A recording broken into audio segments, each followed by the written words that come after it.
The unofficial most villainous among Tiger King characters has to be Doc Antle. The latest on Antle's state and federal prosecutions, including whether prison time is forthcoming, and a hint of what's to come for fans of the Tiger King show. Next on the PETA Podcast.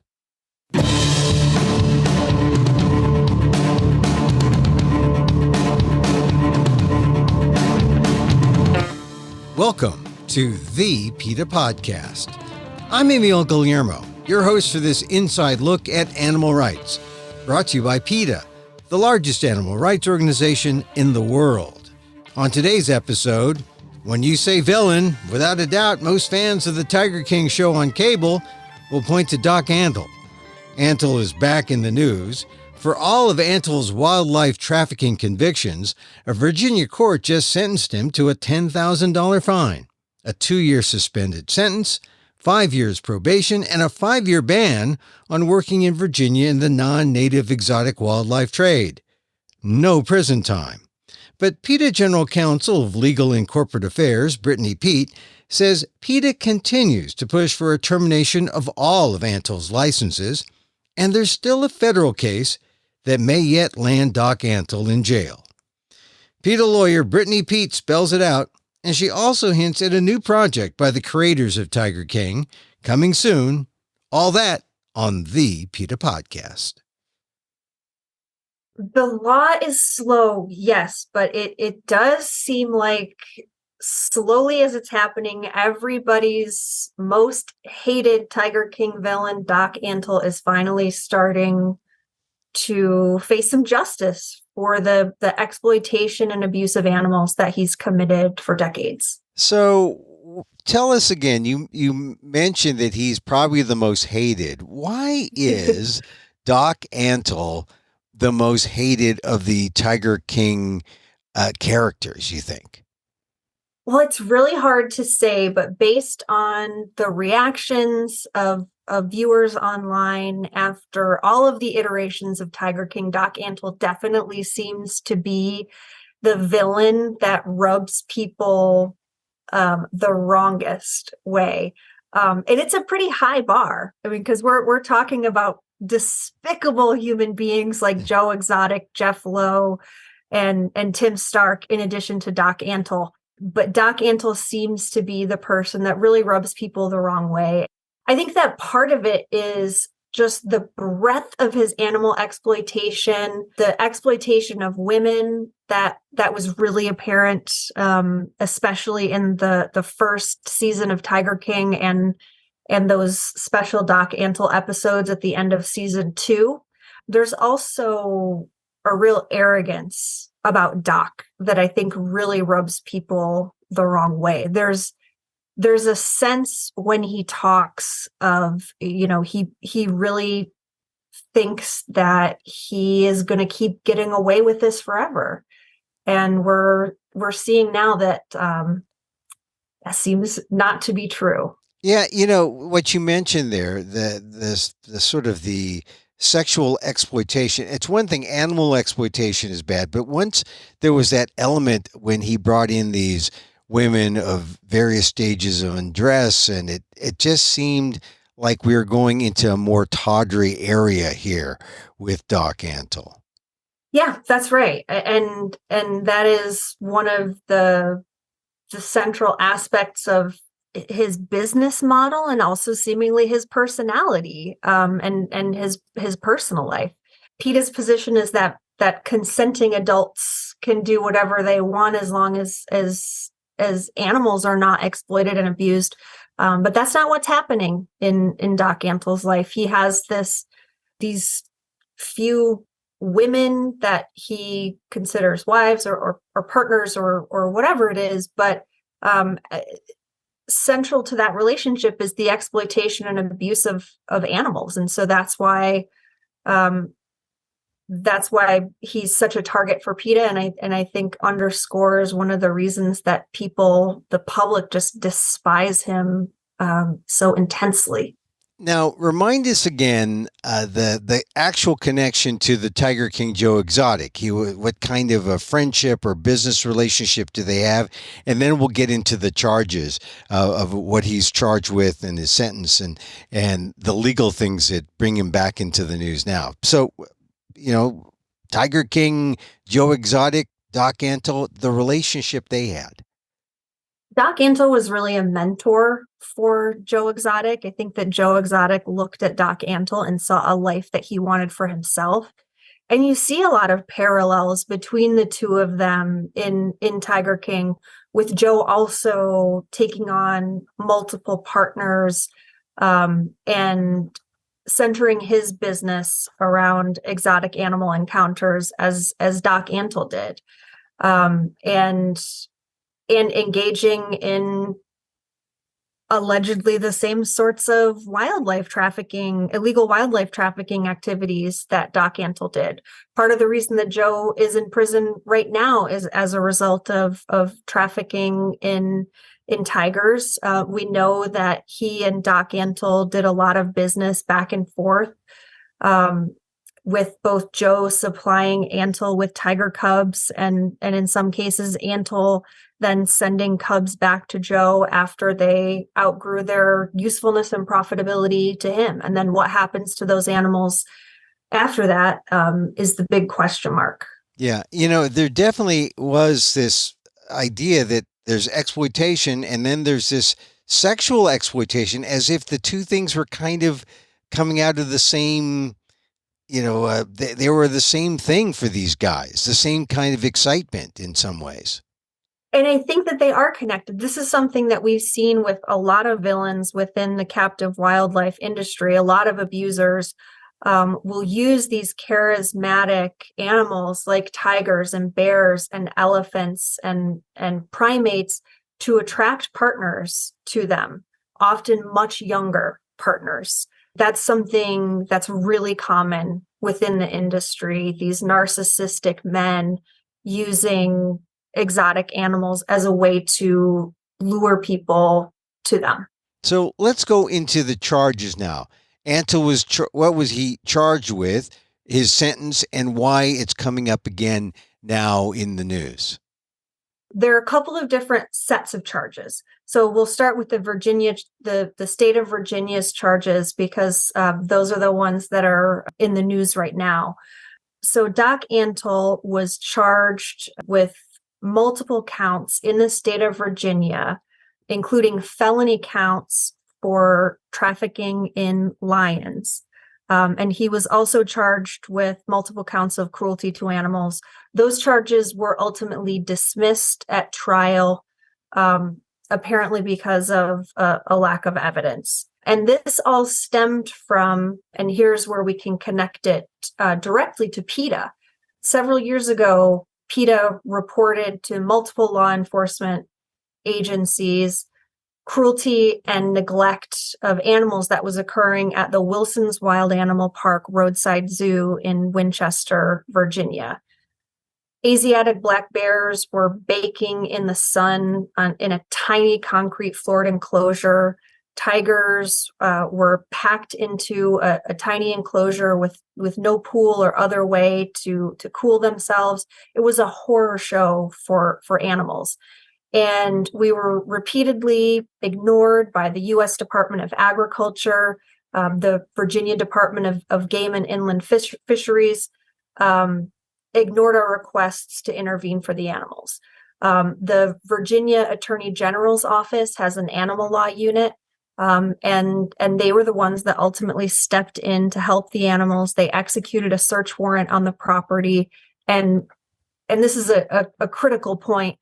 Just a week after the U.S. Department of Agriculture issued this roadside zoo a completely clean report, nearly every single animal on the property was confiscated, about 420 animals total. The operator of the roadside zoo was charged with dozens of counts of cruelty to animals. This was a separate facility operated by a man named Keith Wilson. And it just represents the chronic under-enforcement of the Animal Welfare Act that PETA has been complaining about for years. Yeah. And there are certainly certain inspectors, and the inspector at Wilson's Wild Animal Park is one of them that seems to turn a blind eye to blatant violations of the Animal Welfare Act. Is it under enforcement, or I guess it's the same thing as corruption? Is there some kind of that sort of thing at play?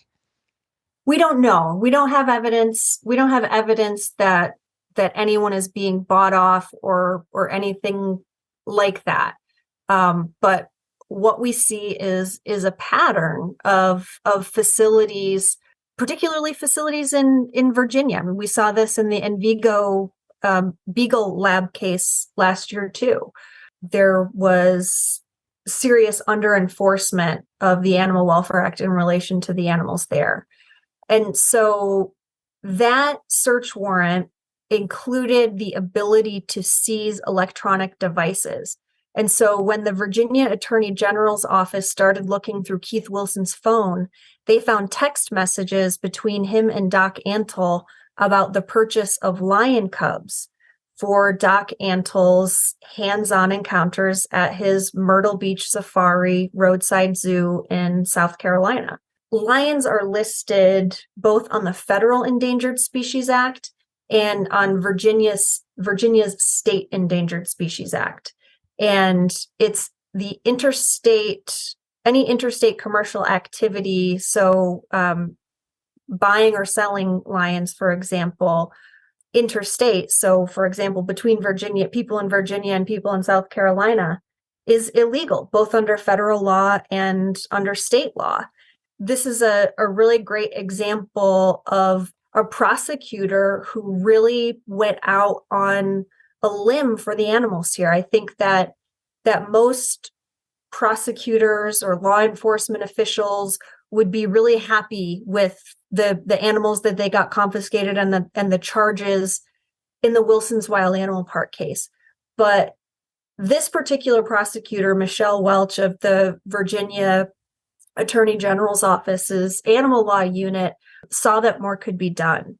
And so she charged Doc Antle, a South Carolina resident, with violating Virginia's state trafficking law, and then also the cruelty to animals charges that were ultimately dropped.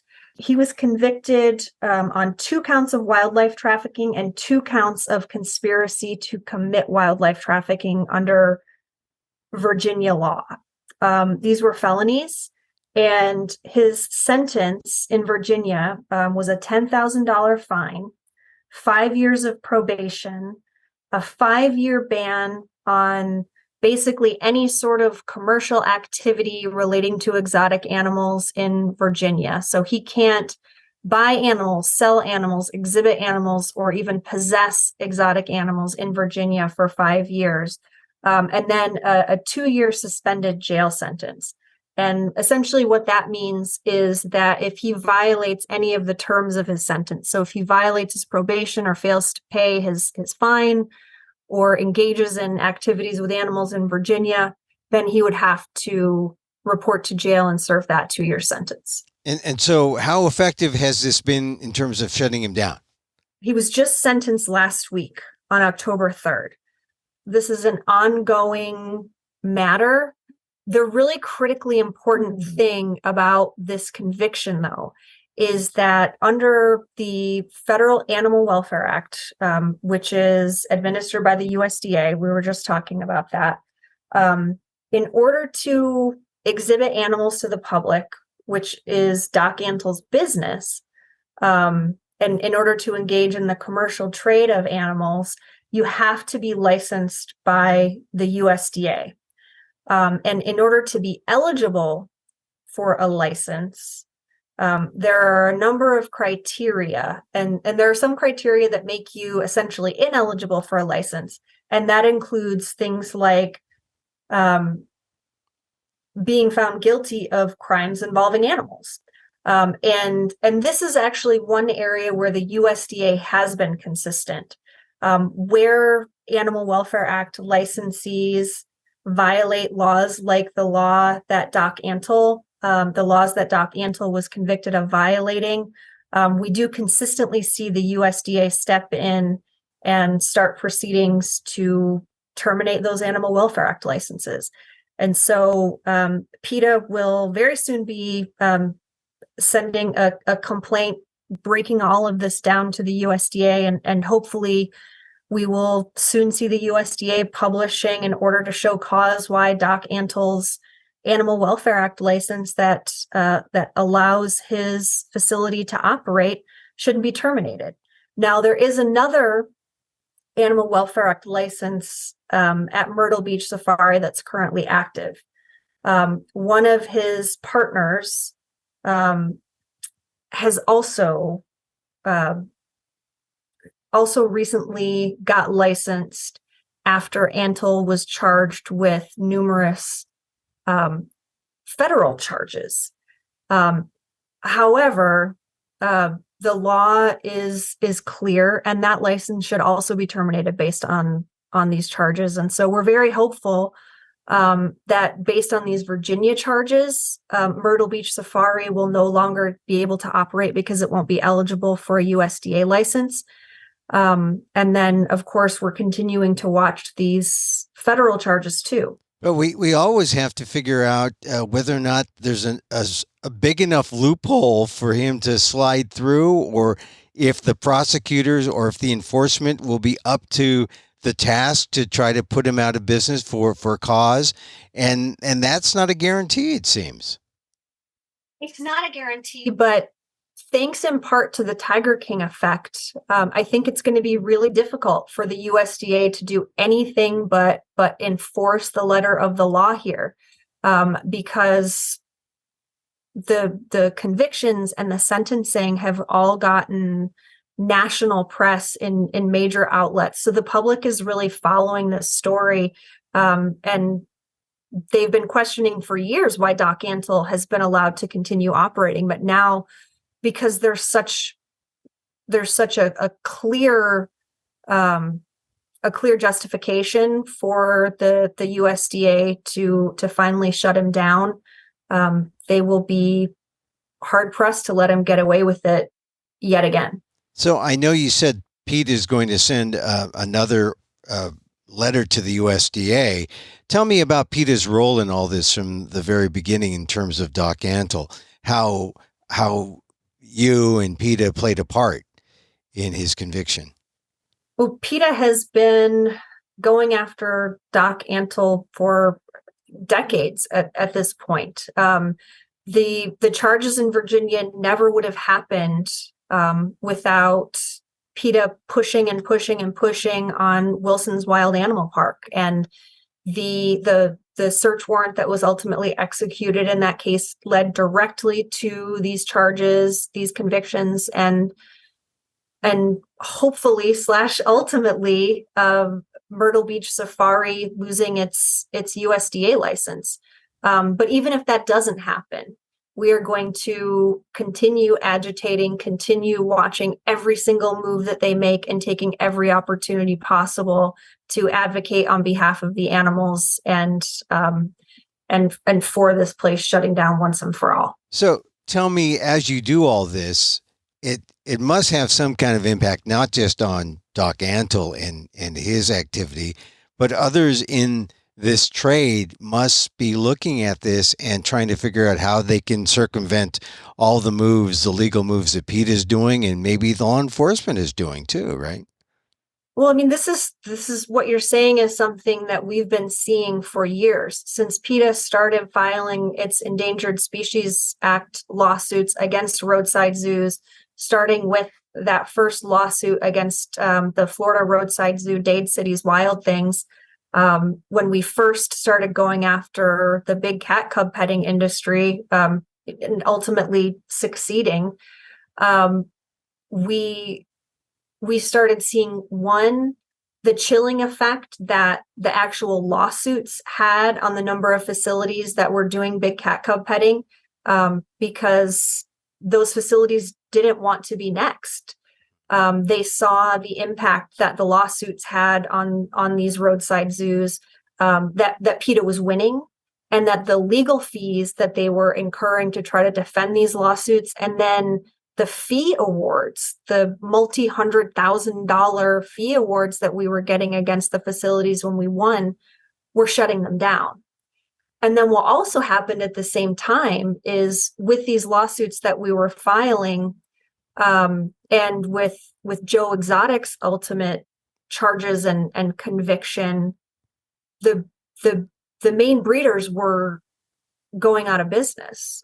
We were taking them out, and in Joe Exotic's case, the feds took them out. And so that's kind of what we're seeing in the exotic animal industry as a whole. To a certain extent, there's some scrambling taking place with facilities replacing big cat cub petting revenues with things like bear cub petting, sloth petting, lemur petting, and otter encounters. And the public should make no mistake, those are every bit as cruel and for the same reasons that tiger cub petting is cruel, and no one should ever support those events. And if a facility that you're considering visiting offers those sorts of encounters, you should alert PETA and run for the hills, because those are every bit as cruel as tiger cub petting. But we're really seeing the roadside zoo industry as a whole start to implode. It's not an industry that is expanding. And it's in large part because we've taken out these major players, and the industry as a whole that for years thought it was invincible, is seeing that it's very much not, and that everyone has a target on their backs now. Well, it says something when people in the exotic animal industry go from tigers and lions to sloths and lemurs and otters. That's like a downgrade in some ways, but no less cruel, no less exploitative. That's absolutely right. And so tell me about some of the animals at Doc Antle's Wilson's Wild Animal Park in Virginia, and tell me about their status and what you know about some specific animals there. So the animals that were confiscated from Wilson's Wild Animal Park in Virginia, and again, that's not that facility isn't affiliated with Doc. He purchased lions from them. But all of the animals, or virtually all of the animals at Wilson's Wild Animal Park, were confiscated. Wilson's Wild Animal Park is closed forever.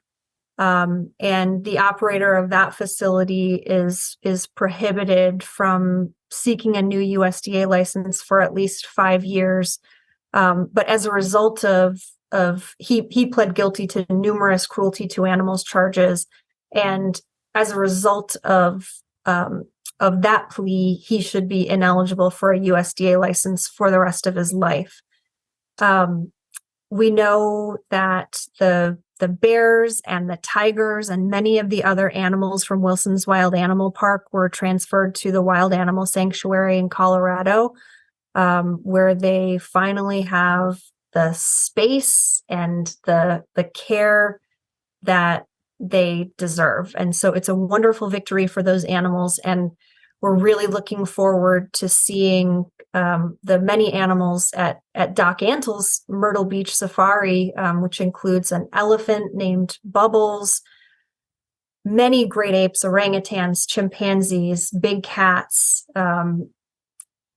getting that wonderful retirement that they deserve also. All right, so now we have the sentence of Doc Antle in Virginia, and we're waiting for more because it's not quite the end for Doc Antle and his legal problems right now. So he is also facing numerous charges under federal law. He was indicted on several money laundering charges, in addition to 6 charges of wildlife crimes for allegedly engaging in wildlife trafficking with cheetahs, red-ruffed lemurs, and a chimpanzee. We recently saw at the end of September, one of his co-defendants, and actually one of his partners, one of his female partners, Moksha Bybee, who's been involved in Myrtle Beach Safari for years, she was his co-defendant on the cheetah trafficking charges, and she entered into a plea agreement with the government. Part of that plea agreement includes her cooperation in the case. And so she may be testifying against Doc. And this is a person who would know where all the bodies are buried. And so that's a really exciting development. She was ultimately sentenced to a year of probation on the charge that she pled guilty to. And a trial date hasn't been set yet on these federal charges, but this is a really big deal. And if he's convicted on these money laundering and or wildlife trafficking charges, I think there's a good shot that he ends up with some pretty significant prison time. And this is on the federal level because this woman, his partner, sounds like she's cooperating.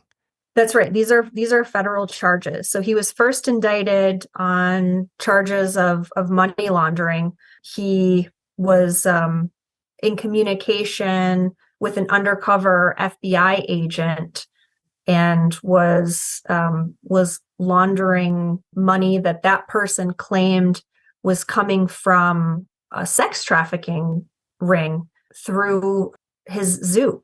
So it'll be very interesting to see how this all comes down, and if for some reason the Virginia charges don't take Myrtle Beach Safari down, it's difficult to see how these charges wouldn't if he's convicted. Yeah, on the federal level. Before I let you go, Brittany, people are still watching Tiger King. They're still caught up. The Tiger King cult is still going strong, or is it waned, or are people now taking action saying we don't want to see more of these kind of things happening out there in real life? There's been a long-lasting effect of Tiger King. There was that first initial, I think, shock and titillation of just how crazy the personalities were. And then as it kind of settled in and people continued to watch, and then some people watched the second season, which I would really encourage people to check out if they haven't.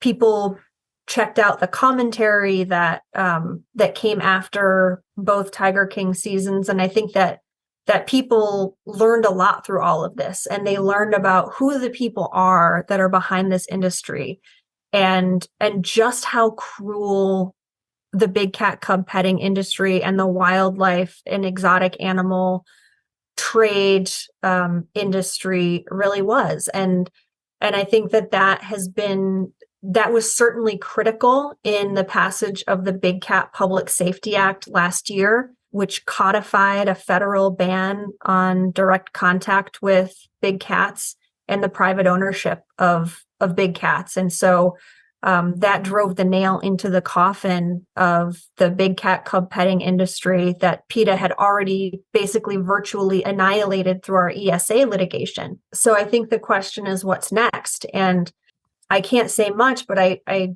can say that there's another really exciting project in the works from the folks who made Tiger King, and we'll be talking about that more when we can.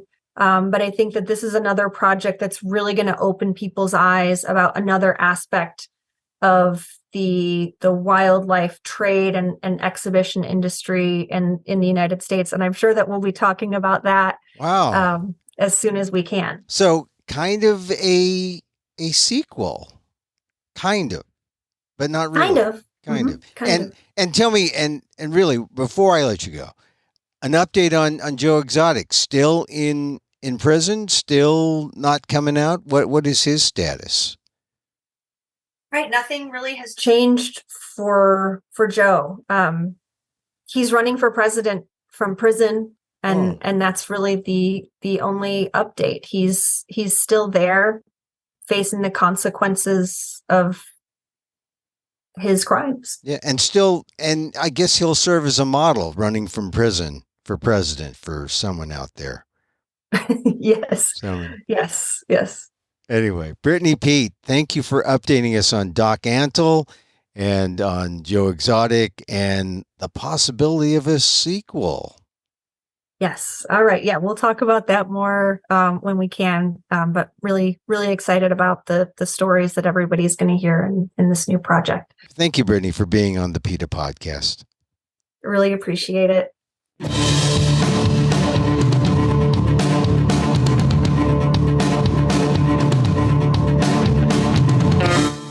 PETA General Counsel for Corporate and Legal Affairs, Brittany Peet, on the Doc Antle case, as well as what's to come for fans of the Tiger King documentary franchise. And that's our show for today. Thank you for listening. Don't forget to send a link of this show to your friends. Tell them you like the PETA podcast. You can contact us at PETA.org. You can find me on Twitter at Emil Guillermo or on my blog at amok.com, or see my work at ALDEF, the Asian American Legal Defense and Education Fund. That's ALDEF, AALDEF.org/blog. Or get this podcast on YouTube at Emil Guillermo 1.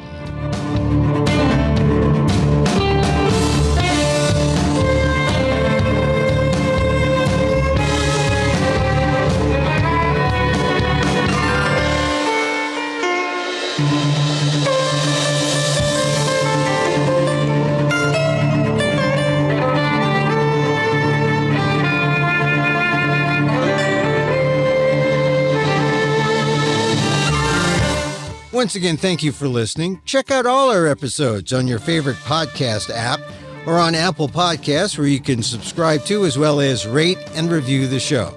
It helps get the word out about the issues you care about. Our music is provided by CarbonWorks. Check them out on YouTube. And join us again next time for more insight into animal rights and the fight for a cruelty-free world on the PETA Podcast. I'm Emil Guillermo.